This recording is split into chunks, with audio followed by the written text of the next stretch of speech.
All right, what's going on, everybody? Got a little video here for you guys today. This is gonna be for the crash bar and the intercooler mounts. So I do offer two options, and this is, you might be wondering, why would you do two things? And I always like to have two options: an expensive way and then the cheaper way, and they're both gonna do the same thing. But obviously the crash bar, it's a big piece and it's able to protect you a little bit better in case you were getting into an accident, on just like the pieces here that are going to be going to mount your intercooler. Now, this is going to be for the Rsx. I have them for the 8th gen, 9th gen, and I'm also have them for the EK. The brackets are designed for a vertical flow intercooler. The intercoolers, you can run the Speed Factory, the PLM, the one that I offer as well. They're rated for the ones that are for 600 to 800 horsepower. Now, for the ones that are 1,000 horsepower, it is very, very, very tight, and I don't highly recommend it, just because, again, it's very, very tight. Yes, it will fit, but it's a very tight fitment. So with that being said, I'm gonna go ahead and walk you guys how it actually bolts up. And the crash bar just mounts to the stock mounting points, which are the stock ones that you can see here. And then same thing for the other side, and they are slotted and very simple. And then we have the bolts here that bolt up to the side, and now they are slotted, so you're able to slide it up and down as you wish. Maybe you have a different intercooler setup, because the intercoolers that I have, the intercooler piping that I have, are made specifically to fit within the radius of that. So, but we slotted them that way you're able to adjust them. And then one thing about the mounts is it sits perfectly on the center. I will put some pictures there how it looks, and you guys can see there's no, the intercoolers being that way or to that way. I hate when I see intercoolers like that. I feel like they should be perfectly in the center, as it should be. So again, very, very simple setup. I'm gonna show you how these brackets are mounted after, and very simple. They're just gonna be going here to your stock radiator support.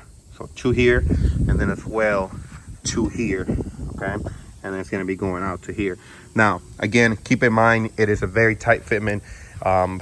You gotta remember, these cars were not turbo. They were not designed to be turbo. So you're modifying something that was never meant to be there. So do keep that in mind.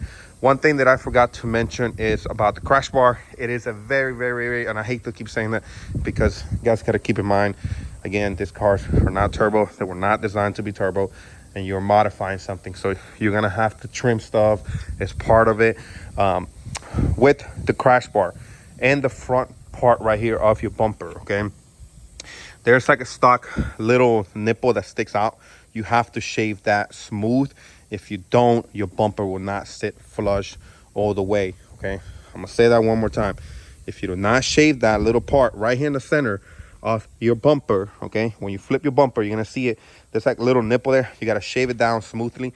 And the reason we done it like that is because we wanted the intercooler to be as close as possible to the bumper. That way your bumper doesn't sag down, okay? Did that for y'all. Okay, so keep that in mind. If it doesn't fit, it's because you haven't shaved that. It is very tight. And then we also slotted the holes here, so you're able to slide it left and right, get it to fit properly. But keep that in mind, it is a very tight fitment. But yes, it works. So you're gonna see a bunch of the cars that I have there. So I'm gonna go ahead and throw this on, show you how it looks. I'm gonna show you here how it looks on my 8th gen, and it's very simple. You guys can see here. Bam. Clears the AC, goes, okay? And then the other side, so perfectly to mount your intercooler, get it out the way. You can see here, we have more than enough clearance. Like I said, if you were to do that 1,000, it will literally, it is very tight, very, very, very tight. So keep that in mind, okay? So the brackets always gonna be the cheaper option. The crash bar is obviously gonna be the most expensive option, as in you can see how much obviously bigger it is than just the brackets here. So we're gonna go ahead and show you how this looks on it, and that's probably gonna wrap up the video. It's very simple and quick. Do pay attention to the little details that I'm saying. Like I'm saying, you're gonna have to shave that when you do mount your intercooler. You are gonna have to shave the inside of your bumper in a lot of areas, okay? And I say that because, once again, the car, the bumper wasn't designed to have an intercooler in the front, so you're gonna have to modify things in order to fit properly. But do be aware of it. There's a ton of guys that are running it. I'm running it on my car, so you know that it works. But do be aware of it. You are gonna have to trim the inside of your bumper a good amount to run the intercooler, and that will go even if you didn't run my crash bar and my intercooler mounts. You're gonna have to shave it either way because it is not designed to be there. Okay, sorry to sound like a broken record, but we're gonna go ahead and slap this on, show you how that looks. That way you guys can you know, make the choice as what you want to buy. You can buy the crash bar, or you can mount the buy the brackets and just slap it on and go from there. All right, here we go, guys. So we're gonna go ahead and take off the crash bar. Like I said, they're gonna be 12mm bolts. You see here. All right. Now we're gonna go ahead and mount our brackets, and there's one for each side. This is gonna, oh, there goes that. So one is gonna be for the passenger side, which is gonna be this one, and it's gonna be your driver's side. Okay, so very simple. It's just gonna be going on like that, and the other one like that. So I'm gonna go ahead and throw it on. Let me see if I can back up the camera here and show you guys how exactly this goes. Man, you can't make this any easier for you guys. I wish we had this stuff available when I first started turboing my RSX. It would have been might not be the cleanest bolt. Right, there we go. And then we got the 10 one right here.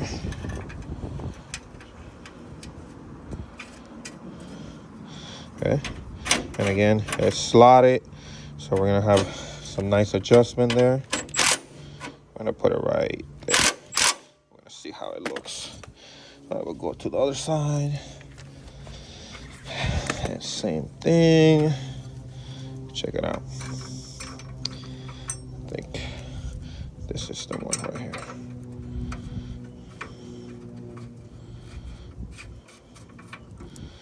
And the 10 up top. All right.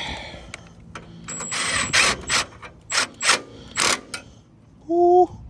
Can make that any easier? I need a 10mm socket. Let me see if I can find one over here.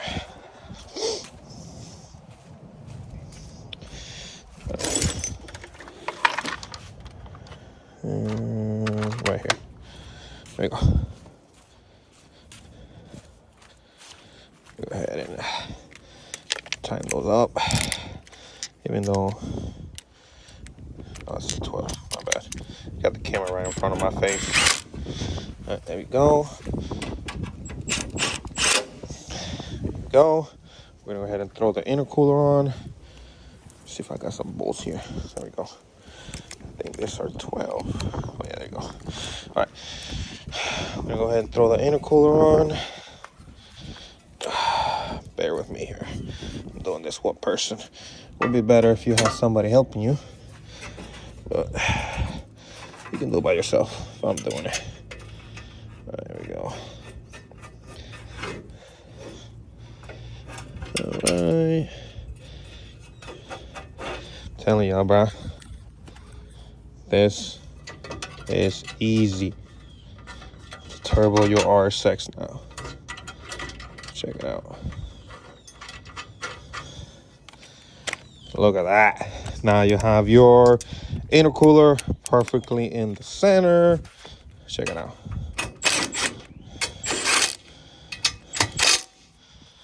Check it out. There you go. That's how simple it is. You got your brackets. Zoom in. Okay. Got the other side. And then here we have with the crash bar. So you can see here. And then obviously I'm able to adjust it if I want it a little bit more. It's nothing crazy, but we got it perfect here. That you're able to put, you know, a 90-degree coupler, bring it down, and obviously, you know, go to your throttle body and your turbo. So hopefully the video here is helpful for you guys. You know, I try to make this as easy as can to go turbo. I know it is it's complicated on these cars. They're not, in my opinion, they're not the easiest. Sorry, I'm out of breath here, but they're not the easiest to turbo. But I'm trying my best here to make parts for you guys. So, all right.